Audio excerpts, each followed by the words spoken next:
عالم قدا بيا كنا مفتي أفريقيا لا أبا بكمسا فرماتا ولا لا شيكاني شيكا آدم تولا أرانتنا جيجيسا إساني إرتي حالا كنا نمني بكتابتو والأوريتي بفكنا جيجي فمن يجولا أكما إسان غافا جيران ولا لبيا سن الراباسو لاف بكمسا فتاسو لافي لافا سوچوسا ترانيتي جيجيسا إساني إرتي أراكنتي بكتابتو والأوريتي نمني بهاري هاكابا كبراتي الماتي حالا كنا جيجي فمن Kaleessamo Johar Muhammad yeroo isaan gara fuula Rabbii deeman jechuudha akka isaan ummata isaaniitii fi saba isaanii akka gabrummaa jalaa bahuudhaa fi sochii guddaa akka isaan godhaa turan qabsoo Oromoo keessatti adda durummaadhaan akka isaan hiriiraa turan dubbatee ture hariiroon isaanii fi Johar Muhammad jidduus akka jirus Johar dubbatee ture jechuudha waan Johar dubbates gabaabsee gurra isin buusa akkasuma ergaa har'aa geggeessaa isaanii irratti شيني كنا شيك أمين إبرو دبر سنجتورا سنس جوابسي دقيقة كشو تكان اسم تجسسا إرجع أستاذ رايا أبا متى دبر سنس دقيقة تك اسم تجسسا حاجة روماتي تناولين تراني عبدو موبايل براي بغير ريبي أنجرا channel لك يعرف تنسين جرا عالم كنا كنا مفتي كنا ربين الله نبي إنسان حاكم سيسو إنسان فتافتني كيري فتافتني أرى كتاب قدرة كان أول من نمامت يجوراني كهيوني غرغرا كان إنسان دبتاجران أبا شيكني أبا بكم ساتي أبا توحيداتي إنسان أتاوتي كتابته أول من حاجة أمو ملك كتابة سن إنسان درسا ميكا برسيساني شيكني يجوران كان إنسان بك كمان شيكا ميكا إبساني درسا ميكا إبساني كوبان مليونان أكاسيتي بكم سبيجسان قوتو كيسا فجأساني تيرا ججور أرى بيتي كيسا بهادي هاكابا كيبا قوتو بيتي رانمني حالا كنا إتي هيرماتيتي جيجيسا إساني أكوم إسان غافا جيران بيتي بكم سنبريچان أكانتي جيجيسا إساني بريديتين جيجيفا ما يجودا مي إرغا غبابدو شيني كينا چرات تبتان تانا لغيفاني دوتي دارات نامي دوتوامي دوتي قيادتي شيخا قلاتان دوتي قيا كرسي إساني رتاني كرايسان قلاتان دوتي قيا ماتين ساني دغتان قيا دلي دوتي أرامي أنا نموني ديما نبني بيتنا جل في عثمان الراحاسي أنا قفل ليمي شيني والدي أغر قالا ساتو كل خطول جلد قبنجا يو جراد الليبات نجاد لكي جاجي كنت شيني مقا شيخة آبامي مليون توقو خينيه قلو فينا جا بعدين هراشي تلوزو الدنجين والدين قرقار ساتو خمقا شيخة هجل والدي شيخ آدم طولا خجو مجال اني بوري فمارد تكبير من قلت في شيكا نانو خنجيرا متى ولي ديبيالي دوني حفلي وان جدو جرابي دوني حفلي كبابي دوني حفلي ولي جانا تازيات هاي وقال دخاي دوني حفلي ولي جانا هدو اولا هدو والجنود دلقا باقي شيء اتبار كل ديار الرا بنولي باقي ثاني تدابني سينا يو برباد باقوما خطابة درسا شيء تدابن كسني را شيء بفخاسو كبس خنا وندي جموارنا ودي شيخ أقول لهم كنا غير إنسان يأكل نعم ألافو حواسني خير حواسني خير وان شيخ كل ergaan achirratti dabre hedduu kana qofa miti aalimoonni biyya keenyaa hedduutu achirratti kan ergaa babbareedduu dabarsan ankama shee Amin Ibroo kana bakka isaanii kana qullaa dhiifneen deemnu duuti gaafasanii yoo darasaa isaanii kun faca'e taaziyaa tanarraa akka galleen bakka isaanii kana namni beekumsa bakka kanarraa akkuma isaanii sanii facaasu isaanillee hanqatu bakka isaanii kana osoo nama hin buufne yoo maatiin isaanii kun kan faca'u yoo isaan darasaan har'an tana isaan akkasitti duraan beekumsa badhaasan sun akkasitti kan faca'u ta'e duuti isa sana jechuudhaan ergaa bareedduudha saniifin isa kana qofa keessaa isinii maxxansee guyyaa guutuu har'an tana kaa geggeessa isaanii irra oolte jechuudha biyyattiin aalima guddaa biyya keenyaa qofa miti akka Afrikaatitti aalima guddaa hayyuu islaamaa nama seenaa guddoo qabuudha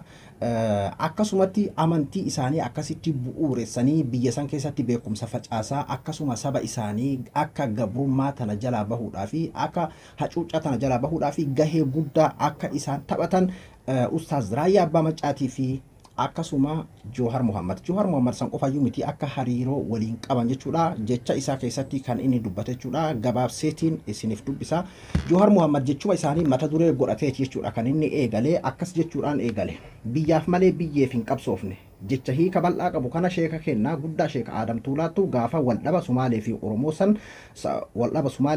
san furuuf tattaafannu san ummanni lamaan atakaruu daangaa dhiisee biyya buru isaan lachuufuu taatu akka ijaaran gorsuuf nuuf himan. Har'a hayyuu seenaa fi siyaasaa amantii dhuka isii beekan dhabne. Sheek Bakrii Saphaloo irraa kaasee hanga gadaa qeerrootti qabsoo uummata Oromoo suduudhaan keessa turan sheekni namoota jireenya kiyya keessatti dhageeffadhee hin quufne keessaa kan hangafa turan har'a gara fuula Rabbii deeman. Rabbiin warra jannataa haa godhu jechuudhaan gabaabsee Jowaar Mohammad jechuudha akka isaanii waliin hariiroo qaban karaa qabsoo uummataadhaaf qabsaa'uutti jechuudha. Ammallee fakkeenyaaf Jowaar yeroo duraatiif jechuudha piroofaayila isaa kan jijjiirate waggaa lama as eega gartee gaafa artistii Haacaaluu ajjeefame booda footoo gaafa gartee inni hidhaadhaa bahe ani tarii inni gara biyya keessa hin deemne natti fakkaata isaantu itti dhaqan natti fakkaatan gaafa san ka waliin ka'anidha. Mee ilaala amma manguddoo nama waggaa isaan haga jiran kana ummataaf jiraatanii waggaa 100 ol jiraatan jechuudha. Tarii gaafa inni hiikamu san umri manguddummaa kanaaniyyuu dhaqaniiti gammachuu isaanii isa simatan natti fakkaata ziyaara natti fakkaata garuu waan kana qabatamaan hin beeku. Footoo gaafa san waliin ka'an yeroo Jowaar gartee hidhaadha bahisan jechuudha. Footoo gaafa saniiti piroofaayila isaa kalee jijjiirate jechuudha. Eega gaafa artistii Haacaaluu Hundeessaa ajjeefame booda yeroo duraatii fi kavara feesbuuk isaa kan jijjiirate jechuudha Jowaar. Kanaafuu hariiroon guddaan akka isaan jidduu jirudha. Asumaanuu nama gartee haqaadhaaf qabsaa'u nama saba kana gartee gabrummaa jalaa baasuudhaaf qabsaa'u akka du'aayii manguddoo akkana nama gaafa Sheek Bakrii Saphaloo irraa kaasee hanga carraa qabsoo qeerroo Oromoo kana keessatti illee jechuudha akka sabni kun gabrummaa fi hacuuccaa kana jalaa bahuudhaaf nama tattaaffii guddaa godhaa ture. Ammallee ni yaadatu yoo ta'e gaafa ayaaliin ajjechaadhaa Jowaar irratti godhamu jechuudha ibsa baasanii jechuudha akka ulamaa'ii baha Oromiyaadhaa jedhaniititti kana ni balaaleffannaa dura dhaabbannaa jedhaniitiin haala saniin ibsa namni ulamaa'ota keessaa kan jalqaba baasee isaan jechuudha. Walumaa galatti ulamaa'iin baha Oromiyaadha jechuudha. Isaan ibsa isaanii ka gaafa saniillee ni yaadattu jechuudha. Duuba haala kanaan Jawaaris akka hariiroo guddaa isaanii waliin qaban akka beekaa guddaa tokko abbaa amantii hayyuu amantii qofaa miti saba isaaniitiifis jechuudha. Beekumsaa fi hayyummaa Rabbiin isaanii kenneeni beeytota akka Sheek Bakrii Saphaloo gaafa sanii irraa warra hafan keessaa haftee ammaati kan jedhu Ustaaz Rayyaan فيديو إساني كيساتي دبتاني تورانجا جورا مي فيديو أستاذ راجع بمشي كنا دقيقة تكاف مشايخ ني مشايخا والرئيسان الرابع اللي شيء كتيمي كتشيكي تي مرتي ساني الرجالان كتابني ورا أولي ولا قايلو بابور جمّا أرسيم بالين نموني هدون دمني إساني شيخ آدم تولا رب رحمة أقولوف بكنهن أكمل نجرو شيخ بكري سبالوس تانسي شيخ أمتك نياوجي لفاتي قدّاك أبو شيخ أمتك نياوجيني تأب قدّاك أبو كيسا شيخ نكون توكو شيخ نكون درجي كيسا رورون إسان كيسا دبرسن رساسة ميكرانا مهافي ود إسانين غافدي حاسوف سيسجرا درجي كيسا نما ظلمي ميك كيسا دبرفتي هافي akkasumas sirni duraan dabarfate waan inni ittiin dabarfate hundi keessanuu beekuu caalaa isaan immoo warra dhandhame keessaayyee sheekni kun gaafa isuma dhiheenya kanaayyuu bara 2004 akka lakkoofsa biyya Itoophiyaatti waan isaan aqiidaa wajjiniin ta'an isaanii sheekotiin gurguddoon shaamawwatarii akkasumas Adam Tuulaa sheekotiin irraa gadee sana jiran jechuudha akkuma jiran huttu Sheekh Muusaa Suwaalaa akkasumas Sheekh Usmaan Dirree Xiyyaaraa mashaayikumti karaa bahaa jedhan sun laffaatii gurguddoo uummata keenya irraa kan biraa hin qabu jechuu osoo hin ta'in dhihaa fi bahaan wanni sun rahmatanuu godhee bara 2004 sababa Abaashiin dhufetti achirraa ka'anii sheeyni kun imaamatti ta'anii qarshii 230 harkatti qabatanii Gimbii keessa leedafki isaanii jira. Magaalaa Gimbii, Machaaraa, magaalota adda addaa naannoo Wallaggaa, Jimma, Aggaaroo bakka adda addaatti markazni harki sheeyni kana keessa hin jirre waan gabaabaadha. Daawwattoota keenya manni kitaabaa si jalaa jige jechuu hin dandeenye mana kitaabaa guddaasa. Mana kitaabaa aamin yaa rabbi mana kitaabaa guddaatu gubatee akka waan gubateeti manni kitaabaa guddaan akka waan gubateeti kana jechuun utuwaa ammallee irraa barreeffamee qaayidaan keenya yeroodhuma du'amee yeroodhuma namni biyya duniyaarraa galee seenaa isaatii fudhannee lafa kaana kun silaa ta'uu baatee utuuma jarri lubbuudhaan jiran waan jararra ga'ee fi waan jarri ta'ani biyya keenya keessatti akkuma beekamu sirnoota dabran hunda keessatti yoo akka islaamaatiin najaa ba'an akka oromommaatiin najaa ba'anu silaa beekamaadha. Yoo akka oromommaatiin najaa ba'an immoo deemee haasaatu achi nu geessaaf malee irra waa'ee sana dubbachuuf miti. Deemee yoo akka oromootiin najaa ba'an akka islaamaatiin najaa ba'uu hin danda'an. Roorroon keenya lama waan ta'eef ba'an keenya lama waan ta'eef kun akkatti mamamuus akkatti mormamuus hin qabu. Waanuma ta'aa dhufe waan ta'eef gateettiin keenya lamman ba'aa baata. Gateettii ba'aa baatu lamman keessaa lammanii nu shaadamtuu laa dhandhamatanii jiran. Lammanii nu wanni isaan irra hin geenye hin jiru. Gara kanaan islaamummaa baatu gara kanaan oromummaa baatu lachuu ba'aa nutti ta'ee jennaan baataa bahanii kun immoo mashaayikuma guutuu dhandhame malee warri boodee kanaa yoo offalan hin beeku malee warra duraanii keessaa namni offalee jira jedhee yaadu. Hin jirus immoo natti fakkaata. Kanaaf mana